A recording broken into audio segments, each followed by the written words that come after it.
नई दिल्ली में भारत मंडपम में ओम सनातन द्वारा सनातन संत सम्मेलन 2025 दिव्य आध्यात्मिकता, ऊर्जा, अभुक्ता, भवता और राष्ट्रीय भाव से ओतप्रोत माहौल के साथ संपन्न हुआ। कार्यक्रम में राष्ट्र संत परम पूजनीय स्वामी गोविंद देव गिरि जी महाराज की पावन अध्यक्षता में आयोजित इस विराट सम्मेलन में देश भर से 300 से अधिक प्रमुख संतों की उपस्थिति ने इसे सनातन संस्कृति का ऐतिहासिक पर्व बना दिया। इस सम्मेलन का मूल उद्देश्य था सनातन संस्कृति के संरक्षण, संवर्धन, उसकी गौरवपूर्ण परंपराओं के पुनः जागरण और भारतीय समाज में सांस्कृतिक मूल्यों के पुनः प्रतिष्ठान का संदेश जन जन तक पहुंचाना। स्वामी गोविंद देव गिरि जी महाराज ने कहा, समय की मांग है कि हम सभी एक होकर सनातन को विश्व भर में पुनः स्थापित करें। बता दें कि परम पूजनीय स्वामी गोविंद देव गिरि जी महाराज की अध्यक्षता में एकल अभिमान भारत लोक शिक्षा परिषद को सनातन रत्न सम्मान प्रदान किया गया। साथ ही 3 अन्य प्रमुख संस्थानों को सनातन गौरव सम्मान से अलंकृत किया गया। जैन आचार्य डॉक्टर लोकेश मुनु जी ने वैश्विक चुनौतियों पर अपने विचार रखते हुए कहा कि सनातन संस्कृति की मानवता को शांति और संवर्धना का मार्ग दिखा सकती है। प्रसिद्ध कथावाचक परम पूजनीय श्री देवकीनंदन ठाकुर जी महाराज ने सनातन धर्म की एकता और शक्ति पर प्रेरणादायी संदेश दिया तथा समाज में आध्यात्मिकता जागरण की उल्लेख जगाई। महंत श्री रविंद्रपुरी जी महाराज ने राष्ट्र और संस्कृति के उत्थान में संत समाज की भूमिका पर प्रकाश डालते हुए अपनी ओजस्वी वाणी से सभी को प्रेरित किया। परमात्म निकेतन के अध्यक्ष परम पूजनीय स्वामी चिदानंद सरस्वती जी महाराज ने राष्ट्रीय एकता, प्रकृति संचारण, मानव सेवा और सनातन के संचारण संवर्धन का संदेश दिया। पूर्व कार्यक्रम का संचालन नीरज रायजादा जी और युवा चेहरा स्मृति कुलछल्ले ने अंत सौभाग्यता, संतुलन और गरिमा के साथ किया। वहीं कई विद्यालयों के बच्चों की सांस्कृतिक प्रस्तुतियों ने उपस्थित संतों व अतिथियों का भव्य घोर कर दिया। बच्चों के वेशभूषा, नृत्य और संगीत ने मानो सनातन परंपरा को पुनः सजीव कर दिया। मेरे बड़े गिने चुने सवाल थे सारे संतों से। जब वो सनातनियों के लिए कहने लगे तो मैंने उनको यही कहा कि आप सनातनियों के लिए ना कहें कि आप संतों के लिए कहें। सनातनियों का कहने का टाइम खत्म हो गया। आप संत क्या कर रहे हैं? मैंने एक जगह डिजिटल में पढ़ा था, वो क्या लिखा था उसने कि देश के 3600 संत अगर इकट्ठे हो जाएं तो इनके 80 करोड़ फॉलोअर्स। कितने? 80 करोड़ फॉलोअर्स। यहाँ सरकार 45 से 50 करोड़ के बीच में बन जाती है। तो सरकार किसकी है? ये एक विषय। अगर हम लोगों को सनातनियों को इकट्ठा करने की बात कर रहे हैं तो क्या संत समाज इकट्ठा है? इस बात के ऊपर आने की हमें जरूरत है। हम सिर्फ यही बात ना करें।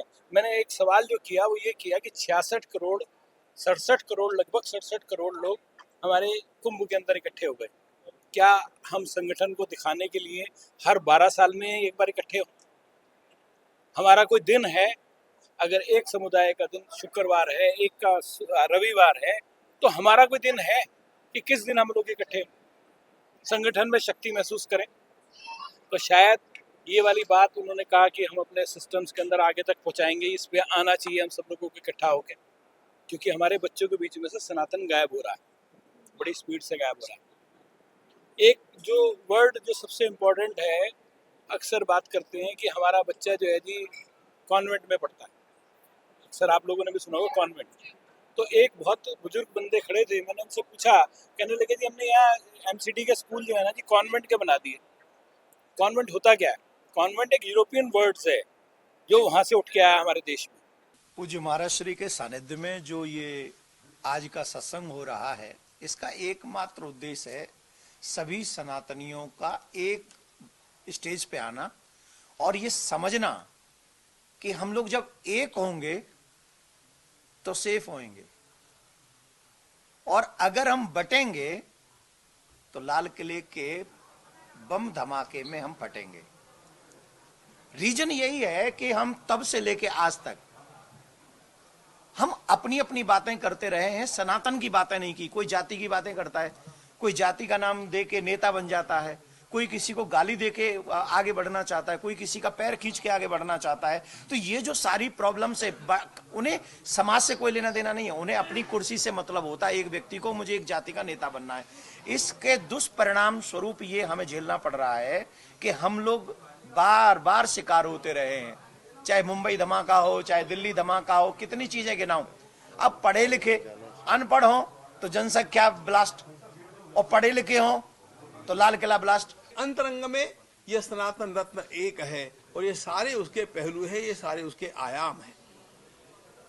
ऐसा होने पर भी और हमारा देश अत्यंत विज्ञान के शिखर पर था, समृद्धि के शिखर पर था, शौर्य में कम नहीं था, और किसी भी प्रकार की उदारता में तो इसका हाथ कोई पकड़ नहीं सकता है।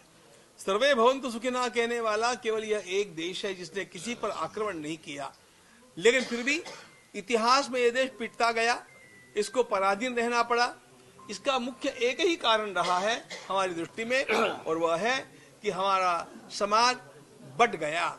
इस समाज को बांटने का प्रयास किया गया, अनेक प्रकार के प्रलोभनों से अथवा भय से समाज को बांटा गया, ये तो बात है ही, लेकिन विचारों का प्रदूषण भी हम लोगों को बांटता गया।